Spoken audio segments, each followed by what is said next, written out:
ساتوی پسرو وینو دا د شهیدانو کور، دا د باتورانو کور، دا د باتورانو کور، دا د باتورانو کور، دا د باتورانو کور. ستا کاڼي او بوټي ټول مونږ ته لالونه دي، وینا پرې توی شوې دا سره لکه ګلونه دي. کلی څوک نیولی شي دا د زمریانو کور، دا د باتورانو کور، دا د باتورانو. السلام علیکم. د لغمان د ملي ټلویزیون ډیرو درنو قدرمنو لیدونکو ستړي مه شئ. نن یکشنبه د 1405 هجري شمسي کال د څلور یاغوی 14 نیټه ده. ډیرو درنو قدرمنو لیدونکو تاسو تر دې دمه د افغانستان د ملي ټلویزیون د بیلابیلو خپرونو لیدونکي وي. اوس هم پام وکړئ د لغمان د ملي ټلویزیون سیمه خپرونو ته، خو په سر کې څو مهم خبرونه زه شاکر الله هڅاند یم.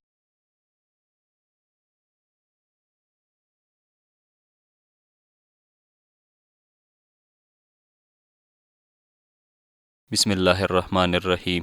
د مرستیال والي په مشرۍ د قراردادونو د ارزیابۍ کمیټې ناسته ترسره شوه. د قراردادونو د ارزیابۍ کمیټې ناسته چې د لغمان مرستیال والي حافظ انځرګل عبدالله په مشرۍ ترسره شوه، د نوموړي سربیره پکې د لغمان مستوفي، د عدلي رئیس او د بیلابیلو ریاستونو استازو ګډون درلود. مرستیال والي په پیل کې د ناستې ټولو ګډونوالو ته ښه راغلاست وکړ او ویل چې کال نوی شوی او ریاستونه نوي قراردادونه کوي. په دې برخه کې باید د قراردادونو د ارزیابۍ کمیټې غړي پوره هڅه وکړي ترڅو بیت المال د بې ځایه مصارفو مخه ونیول شي. په یاده ناسته کې د درې بیلابیلو ریاستونو په قراردادونو هم خبرې شوي.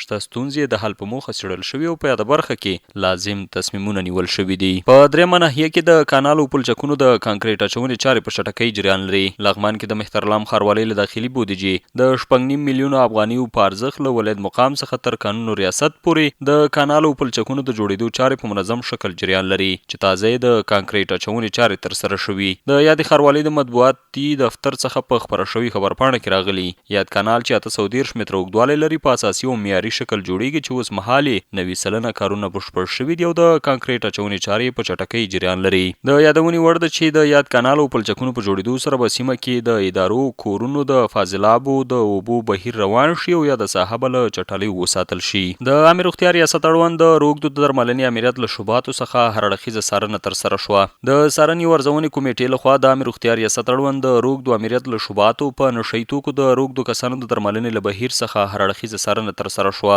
یا د څارنه د لغمان ولایت د کار او ټولنیزو چارو ریاست رئیس مولوي جمال الدین هاشمي په مشرۍ د اداري اصلاحاتو ملکي خدمتونو د ادارې مسؤل مفتي محمد نسیم نعماني، د لغمان ولایت د امر بالمعروف او نهي عن المنکر ریاست استازي مولوي محمد معصوم، د ولایت مقام استازي مولوي سعد حقانی او د ولایت مقام د امنیت داخلي مرستیال مولوي محمد امین مدثر او د پوهنې ریاست استازي مفتي شاه محمد په حضور کې ترسره شوه. په دغه څارنه کې د لغمان ولایت د امر روغتیا ریاست د معتادینو امریت د کارکونکو ټولې مالي او اداري چارې لکه د پرسونل حاضري، د اداري، مالي او تدارکاتي اسنادو د ثبت کتابونه، رسیداتو، صادري او واردي کتابونه، یومیا، هفتوار، ربوار او کلني پلانونه، کارتندوسی، ارزیابي فرمونه، گزارشونه، د علی قدر امیرالمؤمنین حفظه الله د فرامینو او احکامو د تطبیق بهیر په ځانګړي توګه د 18 غړي فرمان د درس د تطبیق بهیر دفتري سلیقه او ورته نورې برخې کتل شوي. همداراز په اړوندو کارونو کې ستونزې او مشکلات د حل په موخه اوریدل شوي.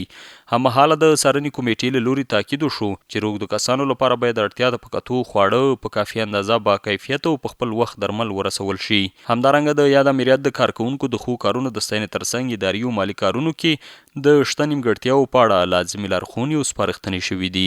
الینګار کې د یوې کورنۍ 2 غړي له غره ښویدلي. د لغمان له پیښو سره د مبارزې او چمتووالي رئیس قاري خیر محمد غازي رسنیو ته ویلي چې د الینګار ولسوالۍ اړوند منګو کلي کې 2 تنه اوسیدونکي چې زوی او پلار وو تېره ورځ غره ته د لرګیو وړلو په موخه تللي وو. غره ته د ختلو پر مهال دواړه ښویدلي چې زوی یې مړ او پلار یې ټپي شوی دی. ښاغلي غازي ویلي پلار یې د لاښې درملنې په موخه روغتون ته لیږدول شوی چې تر تداوي وروسته به رخصت شي. نوموړی زیاتوي چې د کورنۍ سره به عاجلې مرستې هم ترسره کړي. قدرمنو لیدونکو دا د دې ساعت خبرونه چې تاسو هم در وړاندې کړل. تر بیا ښه وخت.